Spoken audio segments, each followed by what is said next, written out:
خب شروع بکنیم فصل مسکولو اسکلتال رو و اول از همه اعصاب اندام فوقانی. خب از بالا به پایین که بخوایم بریم، اول از همه اعصاب آگزیلری هست. در مورد اعصاب پریفرال داریم صحبت میکنیم بعد از اینکه از اون شبکه براکیال و اینها جدا شدن اعصاب. اول از همه اگزیلری هستش. اگزیلری در واقع اون پاتولوژی که بیشتر از همه باعث میشه عصب اگزیلری آسیب ببینه در واقع فرکچر گردن هومروس هست، به خاطر اینکه عصب اگزیلری داره دور گردن هومروس حرکت میکنه. و مورد مهم دیگه در واقع دیسلوکیشن هومروس هست به سمت انتریور. خب اکثر دیسلوکیشن هومروس هم انتریور هستن که اینجا اگزیلری میتونه آسیب ببینه. موتورش در واقع قسمت دلتوید رو عصب دهی میکنه، بنابراین اگر که آسیب ببینه ما دلتوید اون فلت میشه و در واقع ابداکشن که فانکشن عضله دلتوید هست مختل میشه و همچنین قسمت سنسوریش هم روی دلتوید هست و هم لترال بازو که این قسمت ها از نظر سنسوری آسیب میبینن. مورد بعدی عصب مسکولوکوتانه هستش که مسکولوکوتانه در واقع حواستون باشه که بایسپس رو عصب دهی میکنه. بایسپس فانکشنش در واقع فلکشن و سوپینیشن، فلکشن آرنج و سوپینیشن ساعد هستش. بنابراین اگر مختل بشه این عملکرد بایسپس دچار اختلال میشه و خب رفلکس بایسپس کاهش پیدا میکنه و همچنین کاهش سنسوریش هم که در واقع قسمت دورسال ساعد هستش که اونجا هم سنسوریش کاهش پیدا میکنه. پس مسکولوکوتانه برای بایسپس هست. مورد بعدی رادیال هست. عصب رادیال در واقع یه مورد مهم که در واقع اشتباه نکنینش با آگزیلری این هستش که وقتی که ما کامپرشن قسمت آگزیلا داشته باشیم، مثل افرادی که عصا استفاده میکنن اینا بیشتر عصب رادیالشون آسیب میبینه با در واقع عصب آگزیلری اشتباه نکنین که فکر بکنین اونجا در واقع آگزیلری هست. افرادی که در واقع کراچ دارن، عصا دارن زیر قسمت آگزیلاشون رادیالشون بیشتر آسیب میبینه. همچنین در واقع ترمی هست به اسم ساتردی نایت پالسی که وقتی در واقع فردی روی قسمت بازوی فرد دیگه در واقع سرش رو گذاشته باشه باعث میشه که در واقع عصب رادیال دچار کامپرشن بشه و همچنین فرکچر مید شفت هومروس به خاطر اینکه عصب رادیال داره تو نزدیکی شفت استخوان هومروس حرکت میکنه، فرکچرش ممکنه به رادیال آسیب بزنه. مورد دیگه که مهم هست و باعث سندروم تونل رادیال میشه سوپینیشن پرونیشن های در واقع مکرر هست. افراد که این کار رو متناوب انجام میدن مثل در واقع راننده ها، اسکرو درایور و اینها که سویچ رو در واقع میپیچونن، اینها باعث در واقع آسیب عصب رادیال میشه. حالا آسیب عصب رادیال اگر بالای در واقع بالای مفصل آرنج آسیب ببینه باعث کاهش سنسوری تو قسمت پوستریور هم بازو و هم ساعد میشه و همچنین دچار ریستراپ میشه فرد به خاطر اینکه عصب رادیال هم اکستنشن در واقع مچ دست رو انجام میده هم اکستنشن انگشتا. بنابراین اگر که آسیب ببینه باعث ریستراپ میشه که گریپ فرد هم کاهش پیدا میکنه به خاطر اینکه اکستنشن در واقع مچ دست برای حداکثر گریپ لازم هست. حالا اگر آسیب زیر در واقع آسیب عصب رادیال زیر مفصل آرنج باشه باعث پارستزی میشه تو قسمت دورسال ساعد و همچنین خب ریستراپ رو هم ایجاد میکنه. پس در واقع به این تفاوت بالای در واقع آرنج که loss of sensation هست و زیر آرنج که پارستزی هست توجه بکنید. خب بریم سراغ دو تا عصب مدین و اولنار که خیلی هم ازشون سوال زیاد میاد. حالا بر اساس اینکه مدین و اولنار آسیبشون پروگزیمال باشه یا دیستال باشه متفاوت هست. برای عصب مدین در واقع آسیب پروگزیمالش بیشتر در سر شکسته سوپراکوندیلار اتفاق میفته، سوپراکوندیل هومروس که باعث در واقع آسیب پروگزیمال عصب مدین میشه. آسیب دیستالش هم بیشتر توی CTS یا هم سندروم تونل کارپ اتفاق میفته که در قسمت مچ دست هست. حالا بر اساس اینکه در واقع آسیب پروگزیمال باشه یا دیستال باشه، این علائم متفاوت هست. یه موردش در واقع ایپ هند یا بندیکشن هند هستش که این رو حالا روی عکس صفحه بعد براتون توضیح میدم که در آسیب‌های پروگزیمال و در آسیب‌های دیستال چه تفاوتی داره.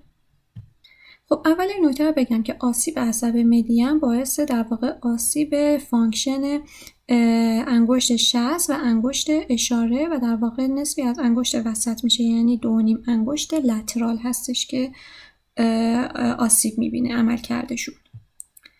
حالا بیام توی این عکس، اگر که عصب مدین در واقع در پروگزیمال آسیب ببینه، مثل هم شکستگی سوپراکوندیل هومروس، باعث میشه که در واقع در طی فلکشن این در واقع 2.5 انگشت لترال در طی فلکشن نداشته باشن. بنابراین فرد در حالتی که دستش در حالت نرمال هست و باز هست خیلی مشخص نمیشه که کلاهند داره. منتها وقتی که میخواد فیست انجام بده و انگشتاش رو فلکس بکنه، این 2.5 انگشت در واقع لترال نمیتونن فلکس بشن. اما در حالتی که آسیب ما دیستال باشه، مثلا CTS، باعث میشه که در واقع این 2.5 انگشت یا 3 انگشت لترال نتونن در واقع اکستند بشن. بنابراین خیلی مشخص تر هست، یعنی فرد در حالت نرمال هم در واقع اون 3 انگشت لترالش حالت فلکس داره و کلاهند شده و خیلی مشخص تر هست این کلاهند در آسیب های دیستال به صورت کلی. حالا علت این کلاهند چی هست؟ این هستش که ما توی آسیب عصب مدین و یا اولنار که در واقع دیستال باشه، عضلات لومبریکالمون آسیب میبینه. عضلات لومبریکال در واقع عملکردشون فلکشن MCP و اکستنشن DIP و PIP، یعنی مفاصل انگشتا هستن. بنابراین اگر آسیب ببینن باعث میشه که MCP اکستند بمونه و DIP و PIP به حالت فلکس در بیان و نتونن اکستند بشن. به خاطر همین این کلاهندها ایجاد میشه. مدین کلا رو اینجا داریم و اولنار در واقع کلا که باز مربوط به 2 تا انگشت مدیال هست در حالت اولنار.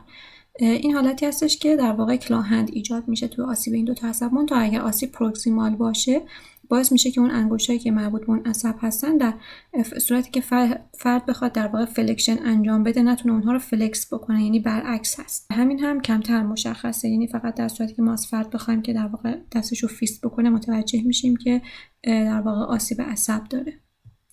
خب برگردیم به همین صفحه اول. توی در واقع عصب مدین مسئول فانکشن عضلات در واقع 2 تا لومبریکال لترال هستش و عضلات مربوط به شست، آپوننس پولیسیس، ابداکتور پولیسیس و فلکسور پولیسیس، یعنی ابداکشن، فلکشن و اپوزیشن شست رو انجام میده که در آسیبش این عملکرد آسیب میبینه.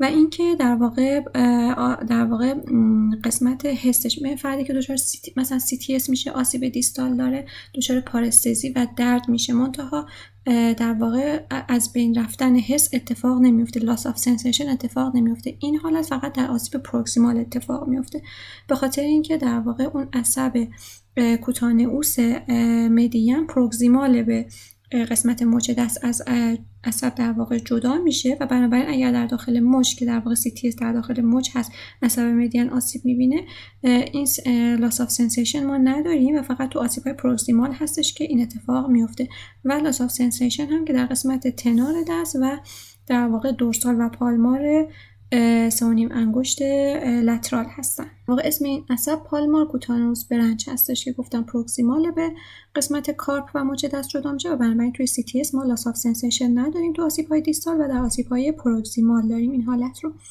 عصب بعدی عصب اولنار هستش که باز آسیب پروکسیمالش توی فرکچر اپیکوندیل مدیال هومروس اتفاق میفته و آسیب دیستالش هم توی در واقع فرکچر هوک همت ممکن اتفاق بیفته و همچنین سندروم تونل گایون که در واقع افرادی که دوچرخه سواری زیاد میکنن به خاطر اینکه عصب اولنارشون وقتی داره از قسمت هوک همت عبور میکنه کامپرس میشه، ممکن دچار این حالت بشن که اینا هر دو جزء در واقع آسیب‌های دیستال هستن. خب توی آسیب در واقع عصب اولنار اگر که پروکسیمال باشه، مثلا فرکچر اپیکوندیل مدیال باشه، باعث میشه که مچ دست به سمت رادیال دیوییشن پیدا بکنه و همچنین عصب اولنار مسئول عصب دهی و عضلات اینتروسوس هست. همه عضلات اینتروسوس دست عصب اولنار هستن که مسئول ابداکشن اداکشن انگشت هستن. بنابراین توی آسیب عصب اولنار ما ابداکشن و اداکشن انگشتمون دچار اختلال و ضعف میشه و همچنین 2 تا لومبریکال در واقع مدیال هم از اولنار عصب میگیرن که باز در واقع آسیبشون باعث همون کلاهند میشه که اگر دیستال باشه گفتم در حالتی که در واقع فرد همه انگشتاش هم اکستند بخواد باشه، این 2 تا انگشت مدیالش حالت فلکس دارن DIP و PIP ها، باز کلاهند میشه. اگر پروکسیمال باشه در واقع باز فلکشنشون دچار اختلال میشه، فقط در حالتی که فرد بخواد فیست بکنه و انگشتاشو فلکس بکنه مشخص میشه که اولنارش در واقع آسیب دیده به صورت پروکسیمال. و اینکه در واقع سنسوریش هم که قسمت در واقع 1.5 انگشت مدیال هستش و قسمت برآمدگی هایپوتنار که از نظر سنسوری در واقع دچار اختلال میشه. و مورد نهایی هم که در واقع قسمت برانچ ریکارنت عصب مدین هستش که این فقط قسمت موتور هست، سنسوری نداره، به خاطر همین ما لاس آف سنسیشن نداریم اگر که آسیب ببینه و از نظر موتور فرد دچار مشکل میشه، هم ایپند ایجاد میکنه مشابه در واقع آسیب دیستال عصب مدین و هم عضلات قسمت برآمدگی تنار دچار آتروفی میشن و همون عملکردهای فلکشن و ابداکشن و اپوزیشن انگشت شست که مربوط به مدین هست اینها دچار اختلال میشه. به صورت درماتوم برای ما گذاشته که عصب دهی سنسوری هست، حسی در واقع به چه صورت هست که توی دست میبینیم مدین در واقع 3.5 انگشت لترال، اولنار 2.5 انگشت مدیال هست توی قسمت پالمار و در قسمت دورسال هم که باز 1.5 انگشت مدیال اولنار هست و در واقع 2.5 انگشت لترال قسمت انگشت ها با مدین هست و قسمت دورسال هند با رادیال هستش. توی قسمت بازو لترالش گفتیم آکسیلری هست، قسمت فور آرم لترالش موسکولوکوتانه هستش، قسمت مدیال در واقع آرم و فور آرم قسمت مدیالش قسمت آرم بازو میشه مدیال براکیال کوتانئوس و قسمت فور آرمش میشه مدیال آنتی براکیال کوتانئوس که عصب باش هستن. بریم سراغ عضلات روتاتور کاف شونه که خیلی مهم هستن. 4 تا عضله هست که مجموعاً بهشون میگن عضلات روتاتور کاف. از همه مهمتر جزء سوپرا اسپیناتوس هست. سوپرا اسپیناتوس در واقع عصبش از عصب سوپرا اسکاپولار هست و اینکه شایع‌ترین در واقع عضله روتاتور کافی هستش که تاندونش در واقع دچار دژنریشن و ایمپینجمنت میشه، ممکنه تندینوپاتی ایجاد بکنه یا ممکنه حتی دچار پارگی بشه. که تستی که باش در واقع تشخیص میدیم امتی فول کن هستش، یعنی فرد باید در واقع آرمش رو ابداکت بکنه و بعد اینترنال روتیت بکنه که به حالتی که مثلا یه قوطی کنسرو رو داره خالی میکنه، که اگه توی این حالت ضعف داشته باشه نشون دهنده ضعف سوپرا اسپیناتوس هست. خب گفتم توی ابداکشن آرم در واقع نقش داره، ابداکشن بازو نقش داره. عضله بعدی اینفرا اسپیناتوس هست که این هم عصب سوپرا اسکاپولار هست مشابه سوپرا اسپیناتوس و فانکشنش در واقع اکسترنال روتیشن هستش. اینفرا اسپیناتوس میبینیم که در واقع به این قسمت سر هومروس متصل میشه و اگر که کانترکشن پیدا بکنه کوتاه میشه و بازو اکسترنال روتیت میشه. عضله بعدی ترس مینور هستش که این هم اکسترنال روتیشن انجام میده به خاطر اینکه از پوستریور داره میاد به در واقع سر هومروس متصل میشه و علاوه بر اون اداکشن هم انجام میده. بنابراین اینفرا اسپیناتوس شد اکسترنال روتیشن، ترس مینور شد اکسترنال روتیشن و اداکشن و نهایتا ساب اسکاپولاریس هستش که ساب اسکاپولاریس چون از قدام میاد فانکشنش در واقع به صورت اینترنال روتیشن و اداکشن هستش و عصبش هم عصب ساب اسکاپولار هست. در مورد ترس مینور در واقع عصبش عصب آگزیلری هست. پس خلاصه بگم سوپرا اسپیناتوس که از همه مهمتر بود عصب سوپرا اسکاپولار و فانکشنش هم ابداکشن. اینفرا اسپیناتوس عصبش سوپرا اسکاپولار و فانکشنش اکسترنال روتیشن. ترس مینور در واقع عصبش آگزیلری و فانکشنش اکسترنال روتیشن و اداکشن و ساب اسکاپولاریس هم عصبش عصب ساب اسکاپولار و فانکشنش اینترنال روتیشن و اداکشن. از نظر عملکرد ابداکشن بازو ما 4 تا عضله دخیل هستن از 0 تا 15 درجه، یعنی در همون ابتدای کار عضله سوپرا اسپیناتوس هستش که گفتیم عملکردش ابداکشن.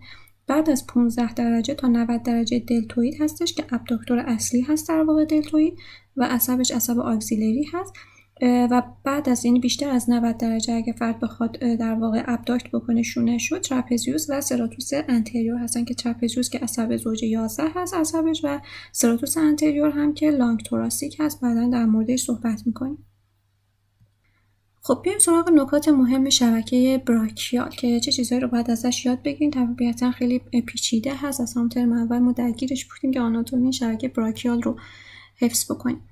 بیایم بر اساس پاتولوژی در واقع اینها رو یاد بگیریم. اول از همه ما در واقع یه ترانک داریم که در واقع ترانک ها تقسیم میشن به آپر، میدل و لوئر که آپر خب از 35 36 هست روتش، میدل از 37 هست و لوئر هم 38 و تیبان. اگر آپر ترانک ما آسیب ببینه این حالت توی در واقع موقع زایمان بیشتر اتفاق میفته توی نوزادا که بهش میگن فلج ایر یا ایر پالسی. اگر توی حالت در واقع ترانک لوئر آسیب ببینه بهش میگن در واقع فلج کلامپ که در مورد علائمش بعد صحبت میکنیم. مورد بعدی در واقع ریستراپ است. ریستراپ اگر که در واقع از بین کورد ها ما بعد از ترانک دیویژن رو داریم که دیویژن ها مهم نیستن و بعد از اون باز تقسیم میشن به 3 تا کورد لترال، پوستریور و مدیال.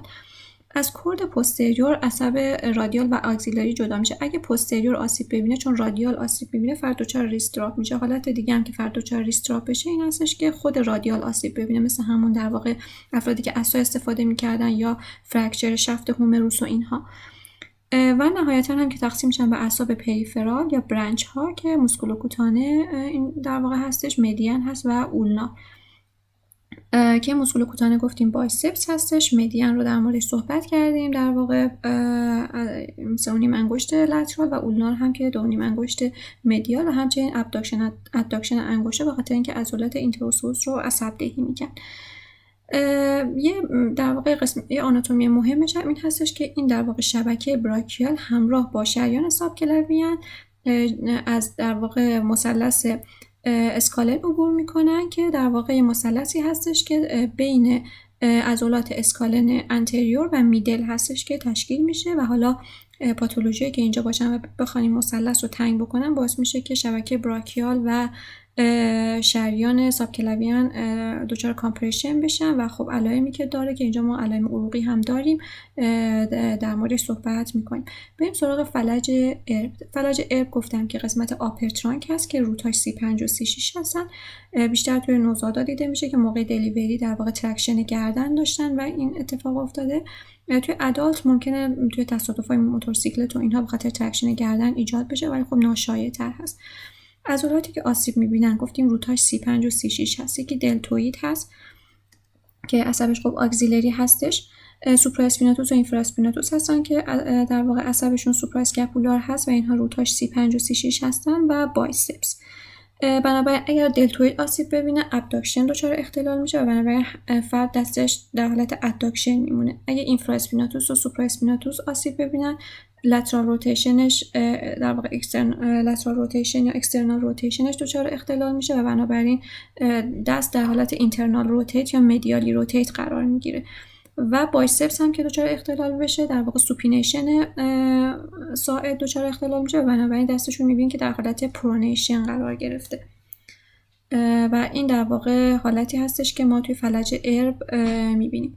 مورد بعدی فلج کلامک هست. فلج کلامک لویر ترانک هست و من روتاش 38 و 31 هستن. بیشتر روی عضلات اینترنسیک یا داخلی در واقع دست هستش که تاثیر میذاره و به خاطر همین دچار کلاهند میشه. یعنی هم عضلات اینترنسیک توسط در واقع اولنار و مدیان بودن که عصب دهی میشدن و از 38 و تی1 در واقع ریشه هاش رو دریافت میکنن.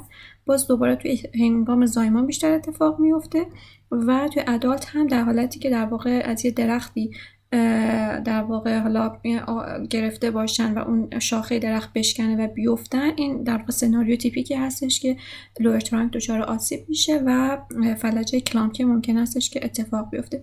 که خب گفتم چون عضلات اینترنسیک در واقع آسیب میبینن که در واقع مسئول فلکشن MCP و اکستنشن DIP و PIP ها هستن. وقتی آسیب میبینن DIP و PIP دچار فلکشن میشه و MCP دچار اکستنشن میشه و فرد دچار در واقع این کلاهند جنرال میشه.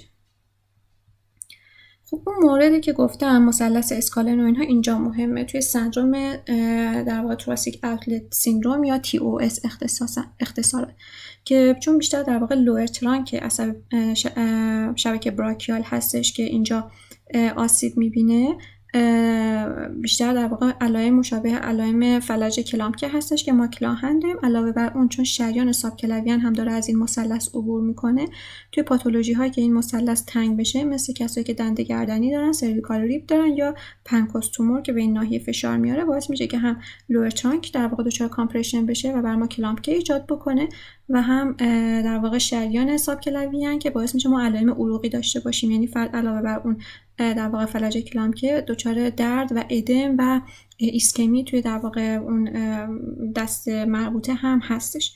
و نهایتا وینگ اسکاپولا به خاطر آسیب لانگ توراسیک است. لانگ توراسیک رو اگر برگردیم این بالا میبینیم که از خود ریشه ها مستقیما جدا میشه. یعنی ریشه های 35, 36, 37, 38 و تی1 همشون ریشه میگیره و تبدیل میشه به عصب لانگ توراسیک که در واقع چون در واقع عضله سراتوس انتریور رو عصب دهی میکنه، در آسیبش ما ابداکشنمون دچار اختلال میشه بیشتر از 90 درجه و همچنین در واقع میبینیم که این در واقع اسکاپولا از قفسه سینه جدا میشه و این حالت وینگ رو پیدا میکنه و مورد دیگه هم که هم ابداکشنش دچار اختلال میشه.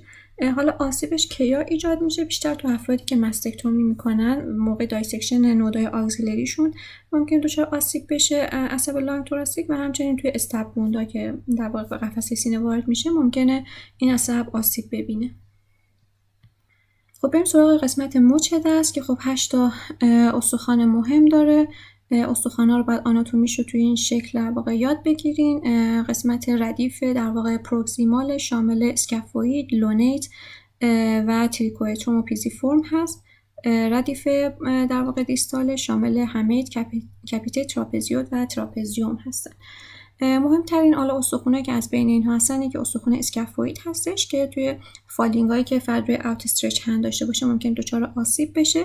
اگر آسیب داشته باشه ما توی قسمت آناتومیک اسناف باکسمون این که توی این عکس نشون داده تندرنس داریم و اینکه ممکنه توی ایکس رای اولیه خودش رو نشون نده ولی ما با معاینه میتونیم شک بکنیم و در واقع نمای اسکافوید ویو درخواست بکنیم که انجام بشه.